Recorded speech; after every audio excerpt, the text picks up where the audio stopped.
নমস্কাৰ, হাবিবা পাকঘৰ ইউটিউব চেনেললৈ আপোনালোকক স্বাগতম জনাইছোঁ। আজি জলফাইৰ মিঠা আচাৰটো বনাব লৈছোঁ। আপোনালোকৰ প্ৰায়ে এই জলফাইৰ মিঠা আচাৰটো বনাব পাৰে। আমাৰ ঘৰৰ জলফাই গছৰ পৰা জলফাই কেইটামান পাৰি ল'লোঁ। এতিয়া সেইখিনি বুটলি পৰিষ্কাৰ পানীৰে ধুই সেইখিনি 1 ঘণ্টামানৰ কাৰণে ৰ'দত দি দিম। জলফাইত লাগি থকা পানীখিনি যাতে সোনকালে শুকাই যায়। ৰ'দ নাথাকিলে আপোনালোকে এটা কটনৰ কাপোৰ লৈ সেই কাপোৰ দি জলফাইখিনি ভালকে মুচি ল'ব যাতে ধোৱা পানীখিনি নাথাকে। আমাৰ বাৰীৰ গছৰ জলফাইকেইটা অলপ ডাঙৰ। বাৰীৰ গছৰ জলফাই পাৰি শুকাই থোৱা ভিডিঅ'টো মই সপ্তাহদিন আগতে কৰি থৈছিলোঁ। এতিয়া জলফাইত নিমখ দি এসপ্তাহ এনেকে ৰাখি থ'ম যাতে ভিতৰৰ পৰা জলফাইখিনি কোমল আৰু পকা হৈ যায়। জলফাইখিনি নিমখত ৰাখি থোৱাৰ কাৰণে যেতিয়া আচাৰ বনোৱা হয় তেতিয়া নিমখ দিব নালাগে। আচাৰ বনোৱাৰ 24 ঘণ্টামান আগত আপোনালোকে ভিনেগাৰত সৰিয়হ অকণমান তিয়াই থ'ব। মই যিহেতু সৰহকে অলপ ভিজাইছিলোঁ কাৰণ মোৰ বেলেগ কামো আছিলে এই সৰিয়হ দি। আমাৰ জলফাইখিনি আচাৰৰ কাৰণে ৰেডি হৈ গ'ল। এতিয়া এটা গোটেই জলফাইকেইটাৰ গুটিকেইটা ওলাই ল'ম।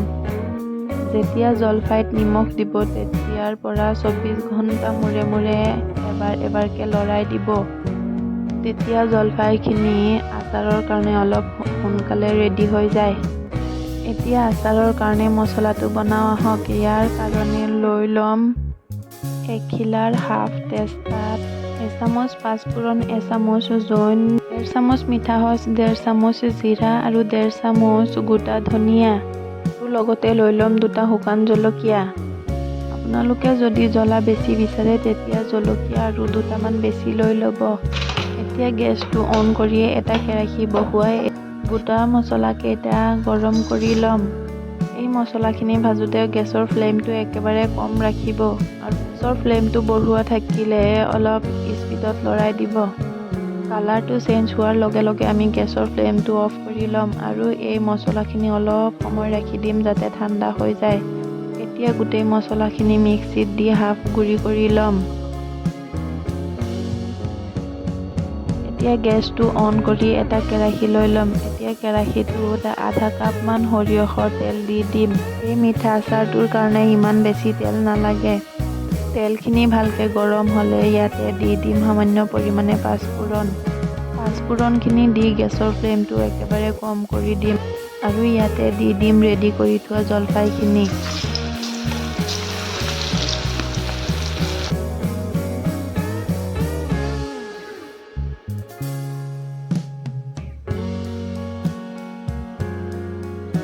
এতিয়া জলফাইখিনি তেলত ভালকে লৰাই দিম। এই আচাৰটো ভজাৰ লগতে কথা। গেছৰ ফ্লেমটো একেবাৰে কম কৰি এই জলফাইখিনিক 20ৰ পৰা 25 মিনিট সময় ভাজি ল'ম।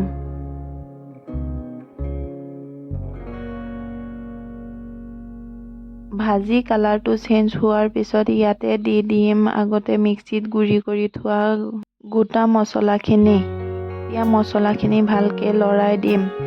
এই আচাৰত ইমান বেছি মছলা দিয়া নহয়।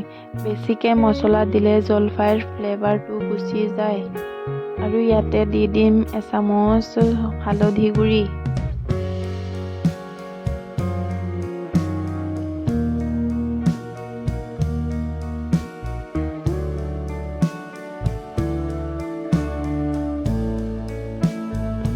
আৰু দি দিম 3ৰ পৰা 4 চামুচ ৰঙা জলকীয়া গুড়ি।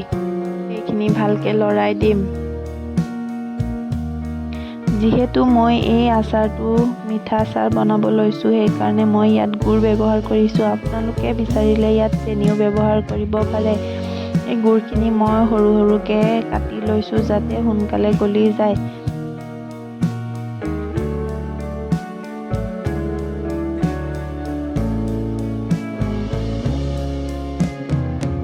এতিয়া গুড়খিনি দি দিম আৰু গুড়খিনি দি 20ৰ পৰা 25 মিনিট সময় ল' মিডিয়ামত গেছটো ৰাখি লৰাই থাকিম।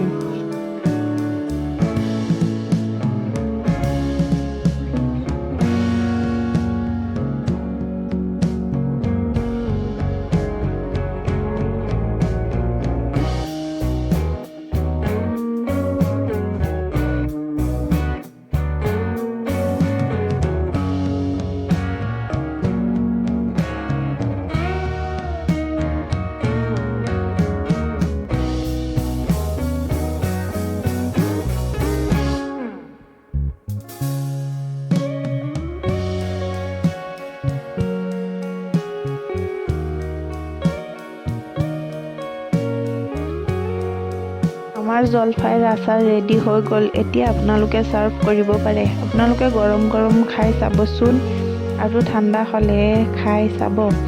দুয়োটাৰ টেষ্ট অলপ বেলেগ বেলেগ। ঠাণ্ডা হ'লে এই আচাৰটো মই টেমাত ভৰাই ল'ম। Thanks for watching my video. Like, share and subscribe my channel.